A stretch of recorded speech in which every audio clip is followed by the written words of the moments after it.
नमस्कार साथियों, आज मैं आप लोगों से कुछ बात करूंगा और इसमें अपने अनुभव की बात करूंगा, क्योंकि ये जो मेरा शरीर दिखाई दे रहा है हाड़ मांस का शरीर है और मेरे माता पिता भी अब इस दुनिया में नहीं हैं।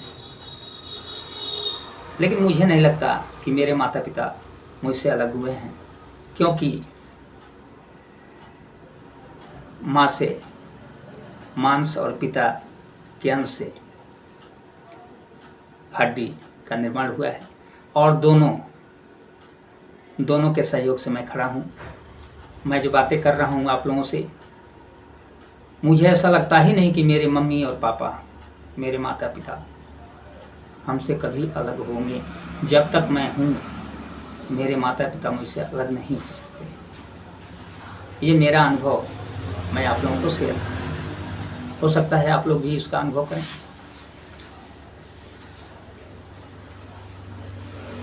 आगे चलते हैं। कहा भी गया है कि माता पिता के गुण बच्चों में जाते हैं, विद्यमान रहते हैं और वंशानुगत ये क्रम चलता रहता है। यह बात जो है अधिकतर सही है, क्योंकि मेरे अंदर जो अच्छाइयाँ हैं वो मेरे माता पिता की ही देन है। मेरे माता पिता के जो गुण थे वो मेरे अंदर आज जो है विकसित हुए हैं, और जिसके वजह से मैं दो शब्द आप लोगों के समक्ष अपने अच्छे विचार मैं रख पाता हूँ।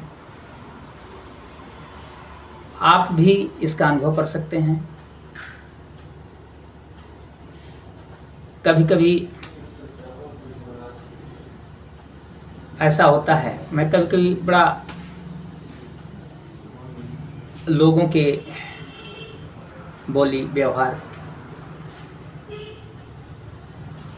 ये सब देख करके सुन करके बड़ा मायूस हो जाता हूँ, क्योंकि ये लगता है कि इंसान तो एक ही जैसा है, उसके पास भी बुद्धि है, विवेक है, उसके अंदर भी ज्ञान है, हर चीज समझ सकता है, समझता भी है। लेकिन ऐसे विचार उन लोगों के अंदर क्यों नहीं आते जिनके मम्मी पापा नहीं हैं?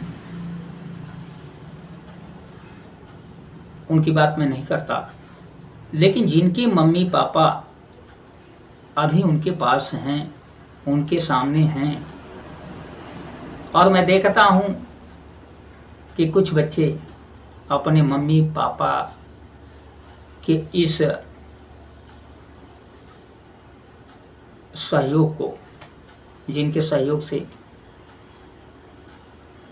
वह शरीर के रूप में खड़ा है, उस मम्मी पापा के उस सहयोग को भूल जाते हैं।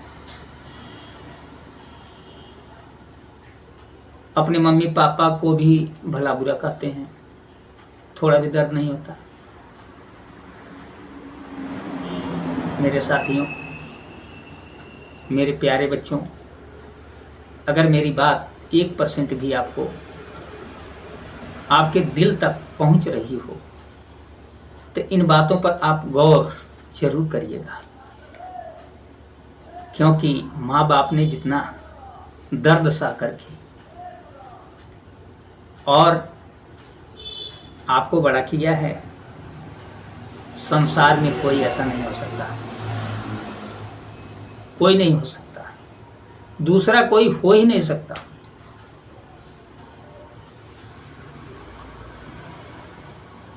माँ जो दर्द सह लेती है अपने बेटे के लिए, पिता जो है पूरा घर परिवार त्याग कर देता है अपने उन बेटों के लिए, जा करके विदेशों में रहता है। माँ भी मजदूरी करती है और दोनों मिल करके, कोई पिता जो है ठेला चलाते हैं, कोई राजगीर का काम करते हैं, कोई मजदूर का काम करते हैं, और इस तरह मेहनत करके अपने बेटे के लिए उनके दिल में ये भाव रहता है कि मैं कमा करके किसी भी तरह से अपने बेटे को इतना बड़ा बनाऊंगा, पढ़ा लिखा कर इतना होशियार समझदार एक बहुत बड़ा अफसर बनाऊंगा। और इस मकसद से वो मजदूरी करते हैं, कमाते हैं, बेटे की हर ख्वाहिश पूरी करते हैं।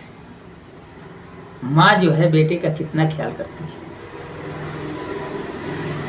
उसको नहलाना धुलाना, कपड़े की सफाई करना, सुबह में जल्दी जग करके और भोजन बनाना, उसका लंच बॉक्स रखना और फिर स्कूल भेजना। पिता जो है उस बच्चे को लेकर के साइकिल से, पैदल, पिता के पास जो भी साधन है वो लेकर के जल्दी से स्कूल की तरफ अपने बेटे को लेकर के वहाँ जाकर के स्कूल में छोड़ते हैं। वहीं बेटा जब बड़ा होता है तो बड़ा होने के बाद कुछ बेटे इस असलियत को समझते हैं और माता पिता के इस मेहनत को अनदेखा नहीं करते। अपने माता पिता के इस परोपकार को, इस सहयोग को आजीवन नहीं भूलते और उनके चरणों की धूल को अपने माथे पर लगाते हैं। बड़ा होने के बाद जब उनके मम्मी पापा बूढ़े हो जाते हैं, माता पिता जब बुजुर्ग हो जाते हैं, असहाय हो जाते हैं, चलने में असमर्थ हो जाते हैं, तो वह बेटा जो है दिल से उसी प्रकार से उनकी खिदमत करता है, उनकी सेवा करता है जिस तरह बचपन में उन माता पिता ने उसका किया था। मेरे साथियों, मेरे प्यारे बच्चों, इस बात को अगर आप ख्याल रखते हैं तो आप असली बेटे हैं, इसको ख्याल रखना चाहिए। इन्हीं बातों के साथ मैं अपनी वाणी को विराम देता हूँ। बहुत बहुत धन्यवाद।